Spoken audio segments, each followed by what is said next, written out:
মনেই করেন না প্রিয়, সারা বাংলাদেশের মানুষ জানে মাননীয় প্রধানমন্ত্রী শেখ হাসিনা উনি দেশকে ভালো রাখার জন্য, উনি দেশের উন্নত করার জন্য এত কিছু করেছে এবং ইলিশ মাছ পাঠিয়েছিল ভারতে।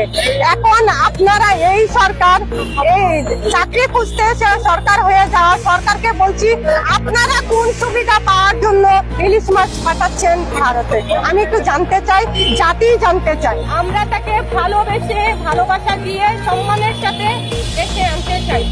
আমি বঙ্গবন্ধুর সৈনিক, আমি আমার মন থেকে ভালোবাসি। আমি একটা চকলেটও খাইনি, সরকারের কোনো টাকা আমি একটা চকলেটও খাইনি। কেন জানেন? কারণ আমি তো ভালোবাসি, আমি কোনো বিনিময়ে আসি নাই, আমি কোনো স্বার্থের জন্য আসি না।